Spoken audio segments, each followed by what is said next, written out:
The autumn of 1944 arrived with a secret that would change everything. High above Ohio's landscape, the truth about that October morning remained locked away from German intelligence reports. American P-51 Mustangs were climbing at rates that seemed impossible, slicing through German fighter formations with a speed and agility that had no explanation. For 3 years, the Luftwaffe had ruled European skies. Now something fundamental had shifted.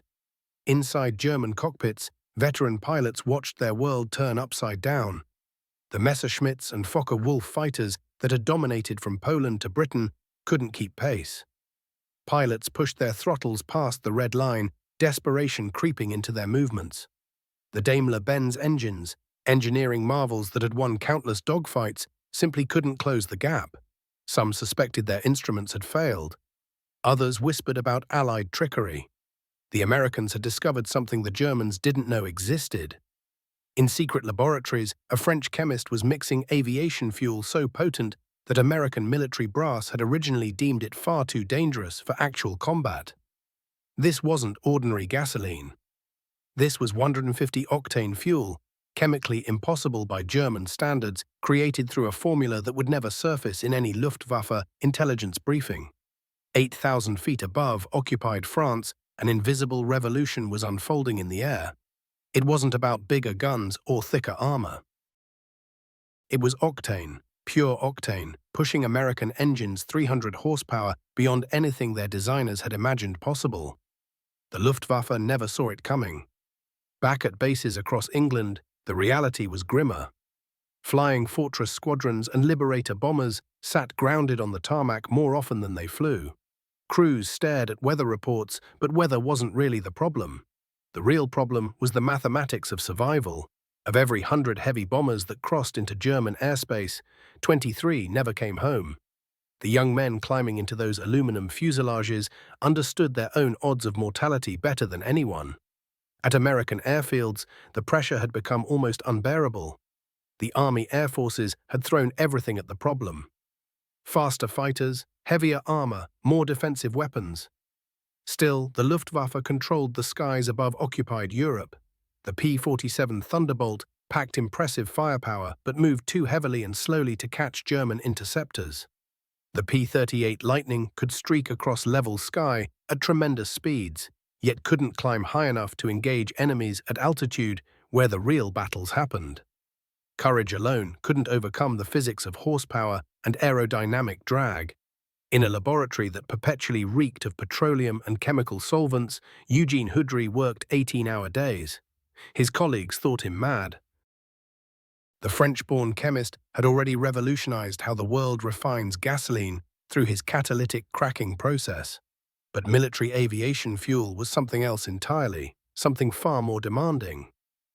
Fighter engines operated at extreme altitudes where the air thinned to almost nothing. They needed throttle response so instantaneous that it could mean life or death during combat maneuvers that pulled forces that could kill through gravity alone. Most importantly, they required sustained power that pushed internal combustion engines beyond every parameter their manufacturers considered safe. Houdry's experimental blend tested at 150 octane, a number that made military officials deeply uneasy. Could such fuel simply explode on its own? Would it melt engine components from within? The chemical composition demanded exotic additives, tetraethyl lead, aromatic hydrocarbons, catalytic agents, blended in precise proportions that Houdry calculated not through guesswork, but through an almost intuitive understanding of how molecules behave. When General James Harold Doolittle first reviewed Houdry's fuel specifications, he grasped immediately what lay before them: either a breakthrough or total catastrophe. Doolittle had built his reputation by pushing aviation technology beyond accepted boundaries. He'd been the first to execute an outside loop, first to land an aircraft using only instruments, first to recognize that this war would be won or lost through technological advantages measured in horsepower per pound. Houdry's fuel would boost engine output by nearly 30% while reducing fuel consumption during high-altitude flight. If it succeeded, American fighters would possess performance characteristics that German intelligence would mark as impossible. Testing began with a single P-51 Mustang, an aircraft showing real promise but lacking the power to compete with Germany's newest fighters. The Packard-built Merlin engine driving the Mustang was fundamentally sound, a licensed Rolls-Royce design that had powered Spitfires through the Battle of Britain. American manufacturing had produced slightly lower performance than the British original. Houdry's fuel would either unlock the engine's full potential or destroy it within moments of takeoff. There was no middle ground, no gradual failure that would let pilots nurse the aircraft back to base. The first test flight arrived on a grey October morning when clouds hung low and visibility remained marginal. The moment exotic fuel entered the combustion chambers, the engine's note deepened, becoming more aggressive, resonating through the entire airframe. The Mustang accelerated off the runway with power that astounded the test pilot, climbing at rates that exceeded every performance chart by margins too large for measurement error. At 15,000 feet, where standard fuel began losing its grip, Houdry's mixture delivered undiminished power. At 25,000 feet, where most fighters struggled to maintain level flight, the Mustang climbed effortlessly. The answer was clear: the fuel worked. But controlled testing meant nothing if production couldn't supply entire combat squadrons. The refining process required equipment that didn't exist in American petroleum facilities and expertise possessed by fewer than a dozen chemists worldwide. Each gallon demanded manufacturing precision that made Swiss watchmaking appear crude.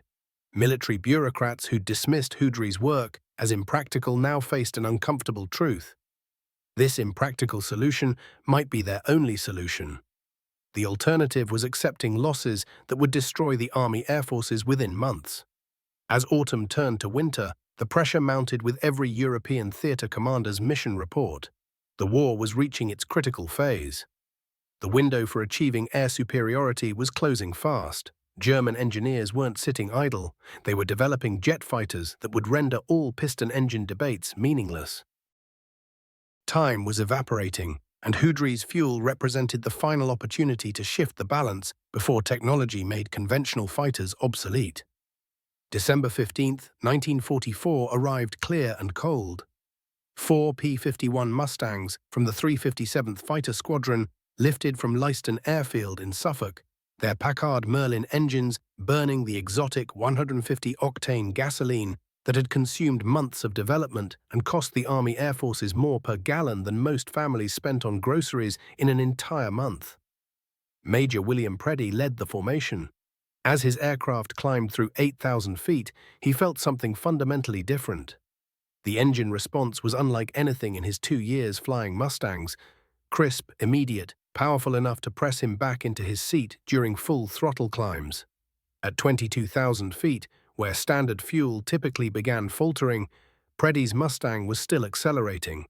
His airspeed indicator showed 470 miles per hour in level flight, speeds that shouldn't have been possible at this altitude. His wingmen reported identical gains, their voices crackling with barely contained excitement. The aircraft that had struggled to match German fighters was now outperforming everything the Luftwaffe possessed. The real test came suddenly when radar stations along the English coast reported German interceptors approaching Allied bomber streams over the Netherlands. Preddy's flight received vectors toward the contact, climbing through December's thin air into territory where engines should have strangled. At 30,000 feet, they spotted 12 Bf-1 Mo-9s positioning for attack runs against B-17 formations flying without fighter escort. A vulnerability no longer necessary for the Mustangs. The engagement lasted less than 10 minutes, but those moments rewrote air combat doctrine for the European theater. Preddy's Mustang, burning Houdry's fuel, climbed vertically through a formation of Messerschmitts that couldn't match his rate of ascent. German pilots, veterans of 3 years combat, who understood every Allied fighter's limitations, suddenly found themselves outmaneuvered by aircraft they'd been successfully hunting for months. The 2 Bf-109s erupted into flames before their pilots even realized what was happening. They'd relied for years on one crucial advantage: their aircraft could climb higher and faster than anything the Americans threw at them. But that edge had vanished overnight, leaving them bewildered and exposed. The surviving German fighters, desperate for escape, dove hard at maximum speed. a maneuver that had always worked perfectly against the older American fighters they'd faced before. Then came the shock. The Mustangs didn't falter. Their engines, producing nearly a third more horsepower than German intelligence had believed possible, stayed right on their tails through the dives. The American fighters caught the German planes in level flight at altitudes where the thin air should have given the Bf-109s the advantage. Instead, 3 more German fighters fell to the devastating punch of 50 caliber machine guns. When the surviving German pilots radioed back what they'd witnessed, headquarters dismissed their reports as battle stress, equipment malfunctions, or worse, delusion brought on by combat exhaustion. Within days, identical reports flooded in from fighter units all across the front as more squadrons received allocations of this mysterious new fuel. P-51 pilots who'd spent months learning which tactics to use and which to avoid in combat with German fighters found themselves hungry for battle now. Their confidence soared. Squadron commanders actually worried about their pilots pushing too hard, too aggressively. The very same aircraft that had been stuck with bomber escort duties because nobody thought it could match German interceptors was now hunting them down with success rates that exceeded anyone's wildest expectations. Lieutenant Colonel John Meyer, leading the 352nd Fighter Group, filed combat reports that sounded like they'd been written by a science fiction author rather than a military officer. His pilots were fighting German interceptors at altitudes above 35,000 feet, something that had been impossible until now. At such heights, the thin air normally strangled engines, forcing pilots to throttle back or risk catastrophic failure. The new 150-octane fuel let pilots maintain full power in conditions that would have crippled earlier fighters. Meyer's men completed missions lasting 7 hours, flights that would have been out of the question with standard fuel, both because of how fast the engines burned through it and because older fuel made engines unreliable for that duration. But the fuel's revolution didn't stop with individual dogfights. The geography of air warfare suddenly changed.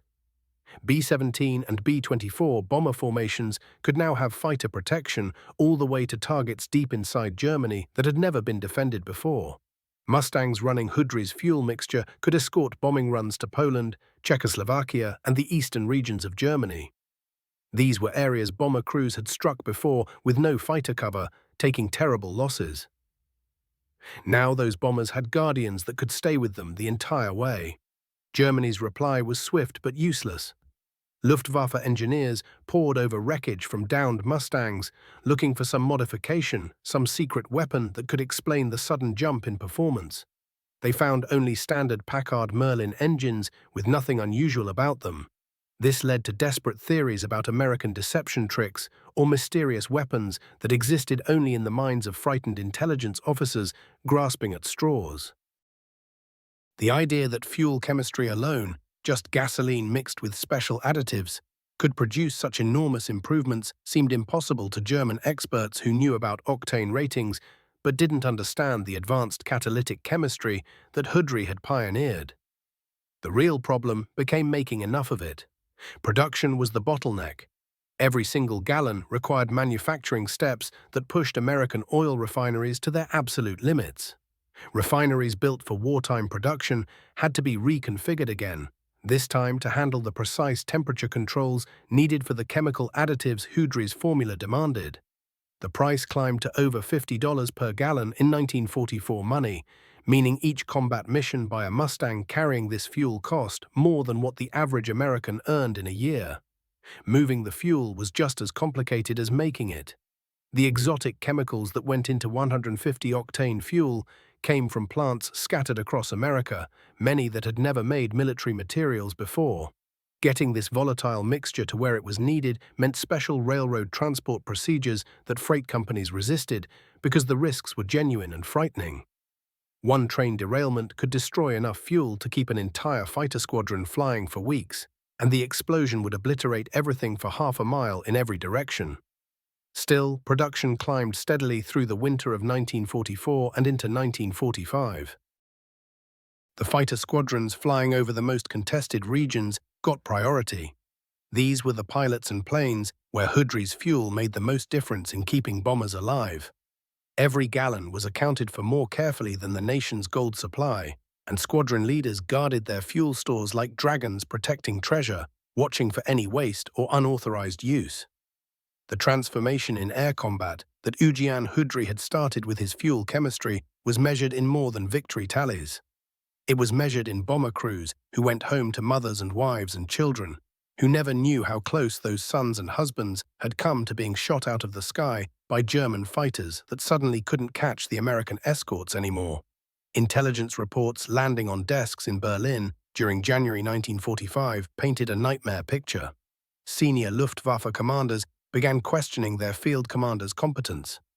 German pilots, some of them aces with scores of confirmed kills, were filing reports describing American Mustangs doing things that violated everything Germany knew about aircraft capabilities. Either mass delusion was sweeping through the Luftwaffe, or something was fundamentally wrong with their equipment.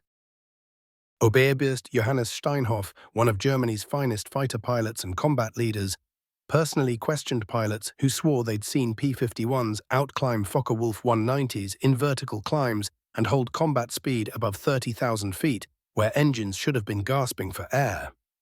At the Rechlin flight test facility, German engineers analyzed captured American fuel samples and found octane numbers their measuring equipment could barely register. Germany's standard fighter fuel, called C3, measured around 87 octane. They'd been using fuel at that level since 1939 and thought it was good enough. The American samples showed octane levels close to 150. German chemists said it was impossible. They insisted that fuel at that octane rating would explode under engine compression or destroy the engine in minutes of operation. Dr. Heinrich Wagner, running the Luftwaffe's fuel development program, rejected the test results completely. Contaminated samples, he said. Measurement errors. The whole thing was nonsense. But American fuel superiority became impossible to deny in February 1945 when massive air battles erupted over central Germany.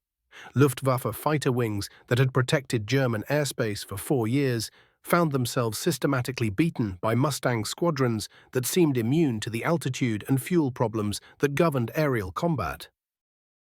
Major Gerhard Barkhorn, Germany's second highest-scoring ace, led his Bf-109 squadron against an American bomber stream protected by Mustangs using Hudri's special fuel.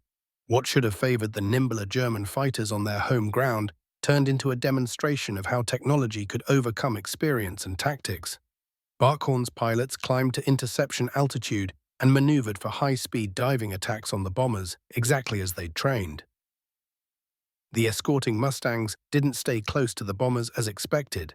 Instead, they climbed hard to meet the German interceptors at altitudes where German engines normally started failing. The fight happened at 38,000 feet, where the thin atmosphere should have reduced every plane's performance to barely workable levels. But the American fighters kept full power while German engines struggled just to produce enough thrust for the Bf-109s to stay in the air. 3 German fighters fell in the opening minutes of combat. Their pilots couldn't adapt to American fighters that could turn and climb in ways that shouldn't have been possible. Not here, not at this altitude where German planes had always held the advantage. Barkhorn himself barely escaped when his engines started losing power during a climbing turn that his aircraft should have handled easily. His evening combat report described American fighter performance that his commanders filed away as enemy propaganda, pilot exaggeration, or confusion under stress. They didn't want to believe it was real. Germany tried everything to copy the American fuel, using captured samples and intelligence operations. But German chemistry was years behind. The catalytic processing that Hudri had perfected involved molecular engineering that German factories didn't have the capability to match. And German chemists didn't understand the fundamental processes anyway. Synthetic fuel plants and facilities in occupied territory started experimenting with high-octane additives, but nothing worked well enough or cheaply enough. Each attempt either destroyed equipment in fiery accidents or produced fuel so expensive it was useless. German resources couldn't support either approach.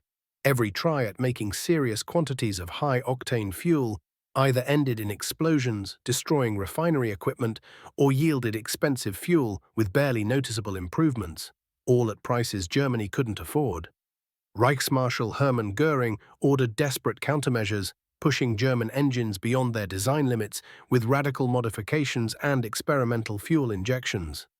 The results were catastrophic. Modified Focke-Wulf 190s suffered engine failures at rates that made them more dangerous to the pilots flying them than to the enemy. Experimental fuel mixtures gave short bursts of power, followed by complete engine death, leaving German pilots stranded over enemy territory with no way home. The rare modifications that worked needed maintenance so constantly that planes sat broken in repair shops more often than they flew. By March 1945, American fuel superiority had poisoned every part of Luftwaffe operations.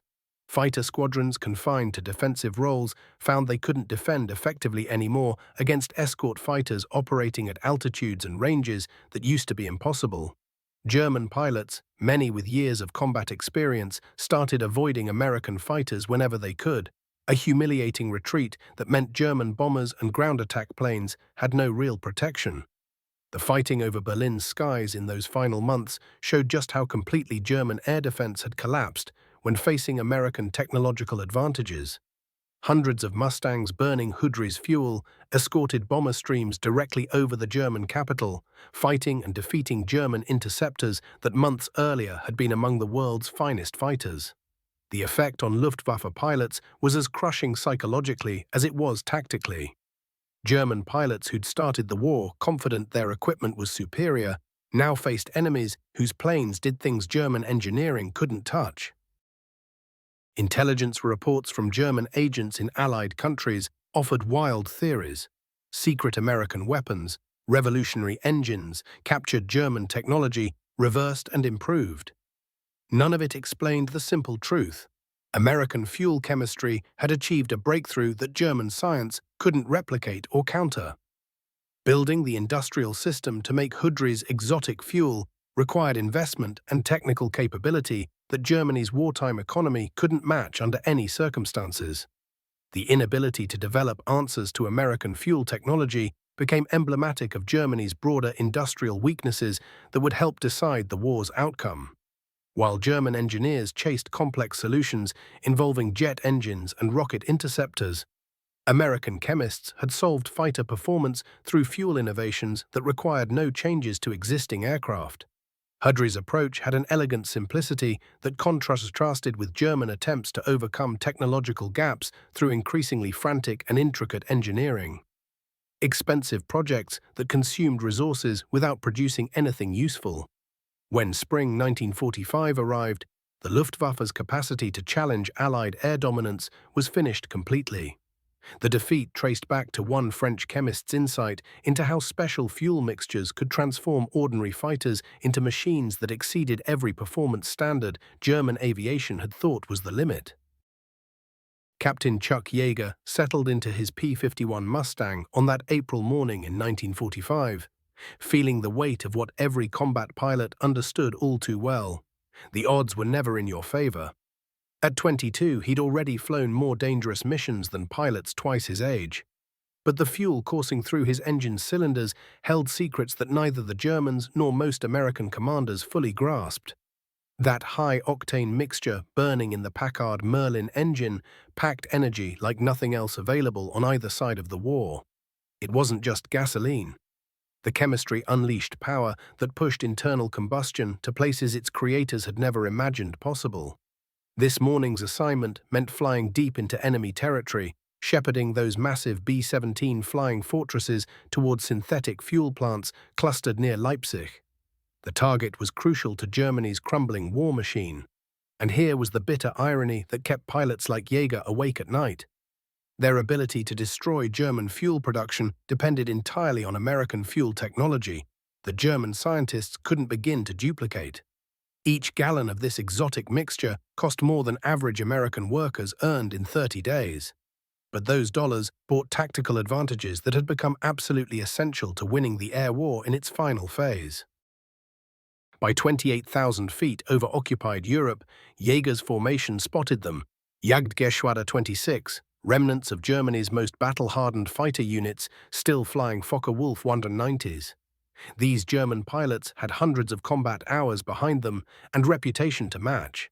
They knew every trick, every maneuver that had worked against American fighters before.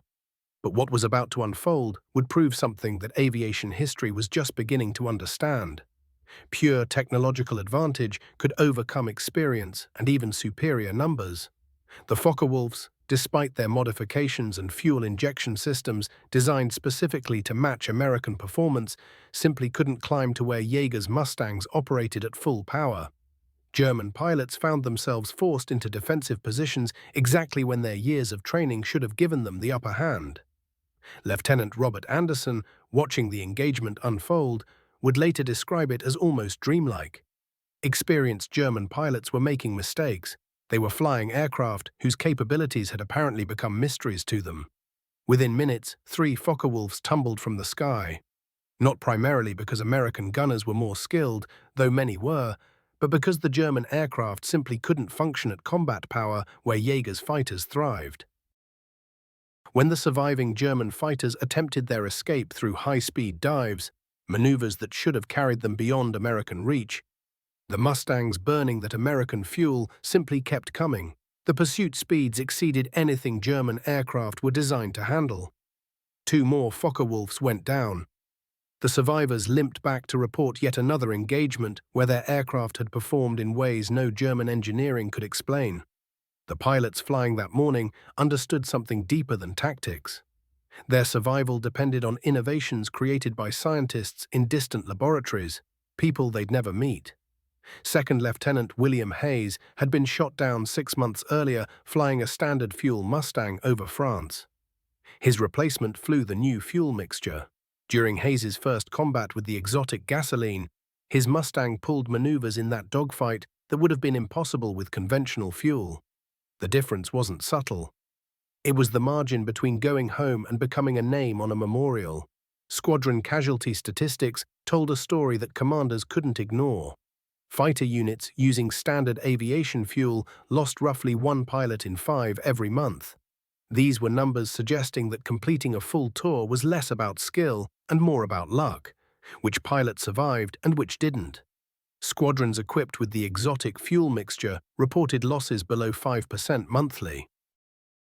That difference meant dozens of young men returning to families instead of vanishing over hostile territory.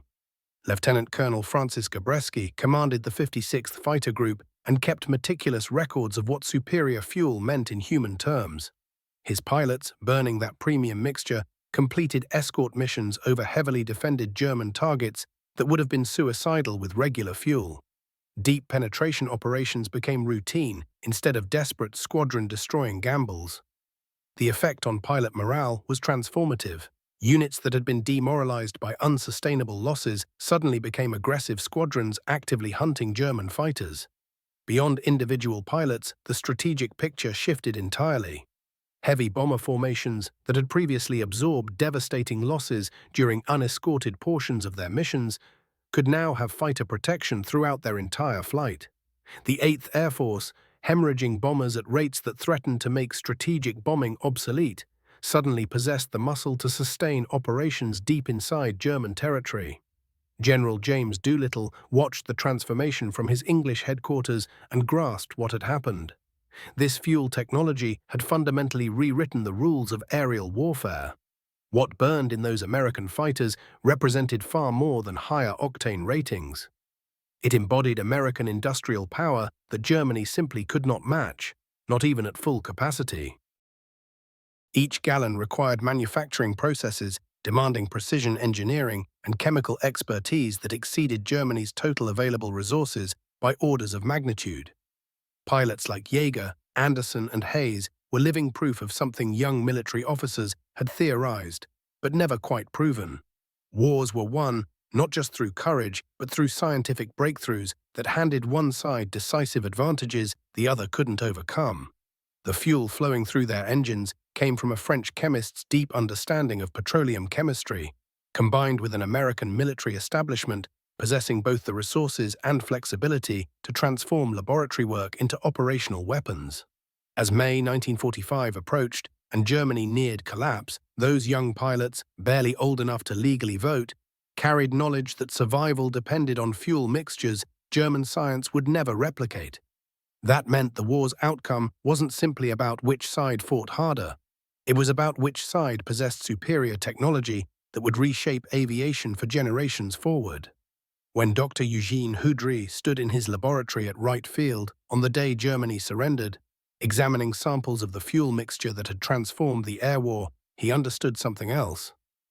This wasn't merely a wartime expedient. The principles embedded in that gasoline would influence everything from civilian aviation to the jet-age military planners were already designing in planning rooms. The fuel technology represented more than an immediate advantage. It embodied petroleum chemistry principles that would reshape countless industries for decades. Post-war analysis by Allied intelligence examining Luftwaffe research facilities revealed Germany's desperate attempts to copy the American formula. They recovered samples from crashed American aircraft and tried everything. But German petroleum chemistry simply wasn't adequate for the task.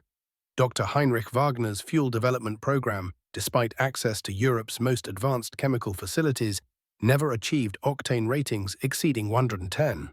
That limitation meant German fighters were increasingly obsolete as the war dragged on. General Doolittle's final combat statistics from Europe's closing months told the story conclusively. American fighter squadrons burning that 150-grade gasoline achieved kill ratios against German aircraft exceeding 8-1. That disparity reflected far more than superior training or tactics. It showed technological margins so decisive that enemy aircraft couldn't genuinely compete. The 8th Air Force, which had opened 1944 bleeding bombers at unsustainable rates, finished the war with casualty figures 70% lower than missions flown with conventional fuel produced. The economics seemed staggering during wartime. Each gallon of exotic fuel cost $53 in 1945 currency, more expensive than luxury automobiles. Individual combat sorties became extraordinarily expensive operations. Yet measuring results against costs revealed surprising efficiency. Strategic bombing campaigns that would have demanded hundreds of aircraft and crews using conventional technology could be completed with smaller, protected formations whose fighter escorts ensured success. Captain Yeager, surviving those final months flying Mustangs burning exotic gasoline, later reflected on how combat experiences had changed from earlier periods when American fighters faced German aircraft as equals or worse. Flying superior equipment brought confidence that transcended individual performance and reshaped entire unit cultures and tactical approaches. Lieutenant Hayes, completing his tour on premium fuel after earlier struggles, carried technical knowledge about high-performance aviation that would shape his post-war aerospace engineering career. Hayes and hundreds of pilots like him became repositories of practical expertise in advanced fuel technology that American industry would leverage during the transition toward jet aircraft and the emerging space program. Wartime experience with exotic fuels provided foundational knowledge for developing rocket propellants and jet fuel formulations, powering American technological leadership through the Cold War. The industrial infrastructure built to produce Houdry's fuel survived the war and established foundations for American petroleum industry dominance in high-performance applications. Refineries modified for precise temperature controls and chemical additives required for 150-grade gasoline retained capabilities, enabling rapid adaptation to civilian aviation requirements and eventual jet fuel production. Manufacturing expertise developed under wartime emergency conditions provided competitive advantages, establishing American petroleum companies as global leaders in aviation fuel technology. Houdry himself, recognized too late for contributions classified throughout combat, continued researching catalytic processes, revolutionizing petroleum chemistry far beyond military needs. His innovations in high-octane production led directly to catalytic cracking developments, improving civilian gasoline quality while reducing costs, transforming American automotive culture during post-war prosperity. Chemical engineering principles enabling exotic aviation fuel discovered applications in plastics, pharmaceuticals, and petrochemical processing that established entire industries. As military planners evaluated European air war lessons while preparing for potential conflicts with technologically advanced adversaries, fuel technology advantages loomed as strategically significant as nuclear weapons. The Soviet Union, despite receiving limited American aviation fuel samples through Lend-Lease arrangements, had never developed indigenous high-octane production capabilities in meaningful quantities. This technological gap would influence American strategic planning throughout the early Cold War, when fuel chemistry advantages were sometimes considered as crucial as nuclear weapons for maintaining military superiority. Germany's failure to develop countermeasures against American fuel technology became a cautionary case study in how industrial limitations determined military outcomes regardless of tactical expertise or strategic planning. Luftwaffe pilots, many extraordinarily experienced operating sophisticated aircraft, became ineffective because fuel chemistry disadvantages training and equipment couldn't overcome. This lesson guided American investment in advanced materials research and chemical engineering programs, ensuring technological advantages in future conflicts. Houdry's wartime innovations extended beyond immediate military applications to reshape fundamental thinking about relationships between scientific research and national security. That exotic fuel mixture, transforming P-51 Mustangs into dominant fighters, demonstrated how laboratory discoveries translated directly into decisive battlefield advantages when supported by adequate industrial capacity and institutional commitment. This understanding guided American research and development priorities through the space race, stealth technology development, and advanced propulsion systems, maintaining technological superiority across successive generations of military competition.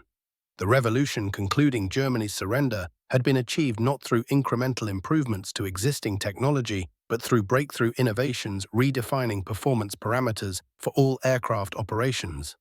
Houdry's fuel chemistry represented convergence of theoretical knowledge, practical engineering, and industrial capability, characterizing American technological leadership for decades afterward, ensuring that advantages gained through wartime innovation would continue shaping global aviation long after the immediate military crisis had resolved.